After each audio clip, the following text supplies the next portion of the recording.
Madam, Pithapuram నియోజకవర్గంలో జనసేనాని పవన్ కళ్యాణ్ని ఓడించేందుకు జగన్మోహన్ రెడ్డి సర్వశక్తులు ఒడ్డుతున్నారని, అందులో భాగంగానే ప్రముఖంగా కాపు నాయకులు ఎవరైతే ఉన్నారో వాళ్ళందరినీ కూడా ఒక్కొక్క మండలానికి ఒక్కొక్కరిని ఇన్ఛార్జిగా పెట్టి పిఠాపురం నియోజకవర్గంలో ఎన్నికల ప్రచారం చేయిస్తున్నారు జగన్మోహన్ రెడ్డి అంటూ కూడా ఒక వార్త సోషల్ మీడియాలో చక్కర్లు కొడుతున్నటువంటి నేపథ్యంలో అక్కడ పరిస్థితులు ఎలా ఉండే అవకాశం ఉంది అంటే ఏం చెప్తారు?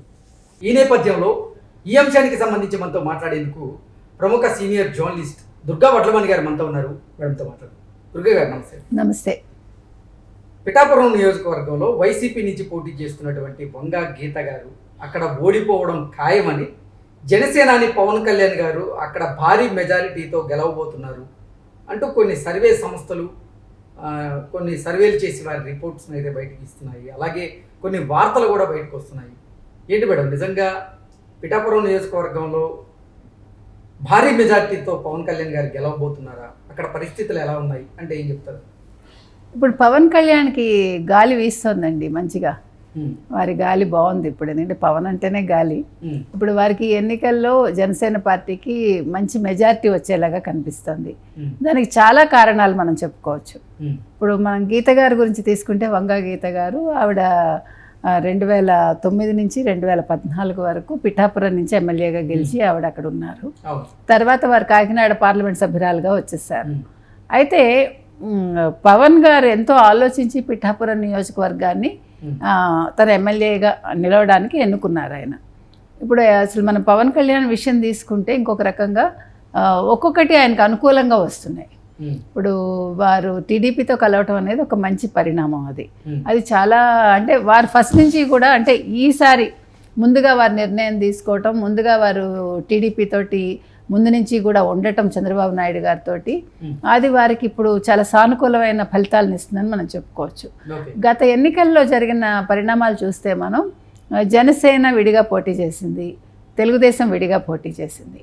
మనం ఇదే పిఠాపురం కాన్స్టిట్యున్సీ తీసుకుంటే మొన్న 2019లో అక్కడ గెలిచిన దొరబాబు అన్న ఆయనకి 83 లక్షల చిల్లర వచ్చింది. 83,000 చిల్లర ఓట్లు వచ్చాయి. మొత్తం కాన్స్టిట్యున్సీ అంటే అందులో ఉండే ఓటర్ల సంఖ్య చూసుకుంటే మనకి 2,30,000 దాకా ఉంది వాళ్ళది. ఇప్పుడు పెరిగి ఉండొచ్చు అనుకోండి కొంచెం అటు ఇటుగా. తెలుగుదేశానికి జనసేనకి కలిపి మనం చూసుకుంటే వాళ్ళకి 68,000 చిల్లర వచ్చింది తెలుగుదేశానికి, జనసేనకి 28,000 చిల్లర వచ్చింది. సో వాళ్ళు కలిసి ఉండుంటే పిఠాపురం ఆ రోజే తెలుగుదేశం జనసేన గెలిచి ఉండేవి. సో ఆ తప్పిదాన్ని ఇప్పుడు మళ్ళీ చెయ్యకూడదు. ఇప్పుడు ముఖ్యంగా వైఎస్ జగన్మోహన్ రెడ్డిని ఎట్లా అయినా సరే ముఖ్యమంత్రి స్థానం నుంచి తప్పించి ఆంధ్రప్రదేశ్ని అభివృద్ధి పదం వైపు నడిపించాలి అనే ఒకే ఒక్క లక్ష్యంతో ఇప్పుడు పవన్ కళ్యాణ్ గారు ముందుగానే చంద్రబాబు నాయుడు గారిని కలవటం, వారు కలిసి పోటీ చేద్దాం అనుకోవటం, ఇది మనం తెలిసిన విషయమే మనకి. అయితే ఇప్పుడు ఇది ఏ రకంగా వారికి ఫెచ్ అవుతుంది? ఇప్పుడు మనం ఆంధ్రప్రదేశ్లో చూసుకుంటే కాపుల బలం చాలా ఎక్కువ.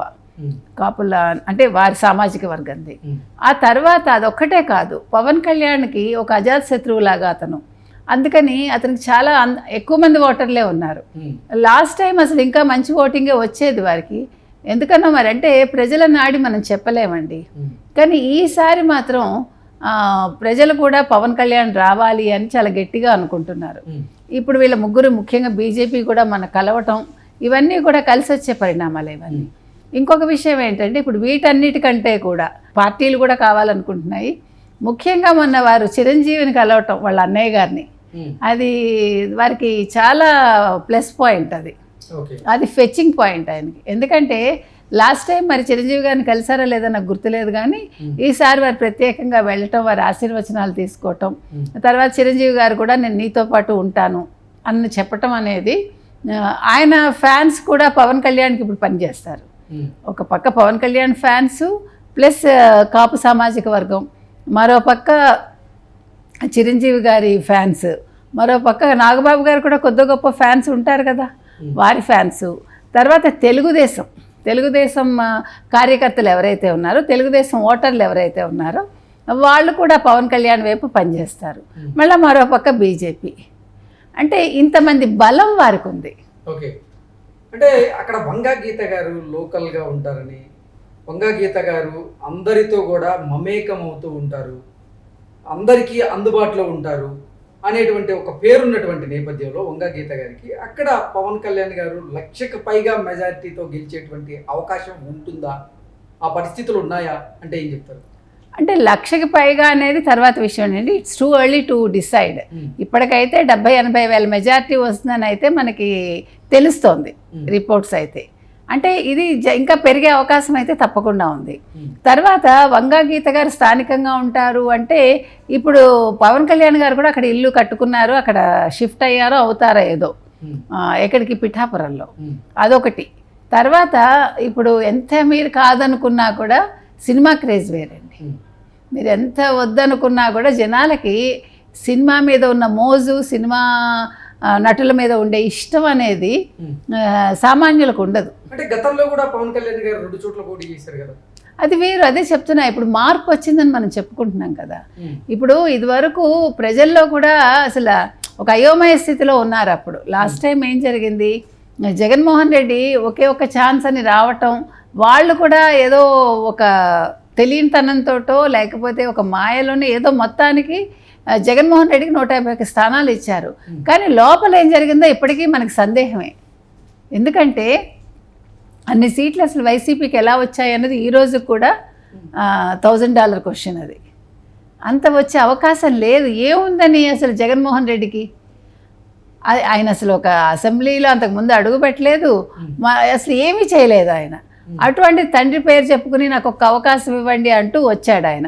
ఆయన ఇంకో రకంగా చూసుకుంటే మన ముద్రగడ గారు చెప్పినట్టు, మొన్న ముద్రగడ గారు అన్నారు కదా పవన్ కళ్యాణ్ని, ఏంటి ఈయన ఎక్కడో హైదరాబాద్లో పుట్టాడు, హైదరాబాద్లో పెరిగాడు, ఇక్కడ లోకల్ మనిషి కాదు అంటూ మాట్లాడారు కదా. అది అసలు ఎట్లా మాట్లాడతాడు ఆయన?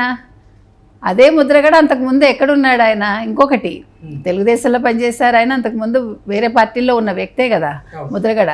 ఇంకొకటి, మీరు అసలు జగన్మోహన్ రెడ్డిని కూడా అదే ప్రశ్నించాలిగా. జగన్మోహన్ రెడ్డి ఎక్కడ చదువుకున్నారు? ఇక్కడ హైదరాబాద్ పబ్లిక్ స్కూలే కదా.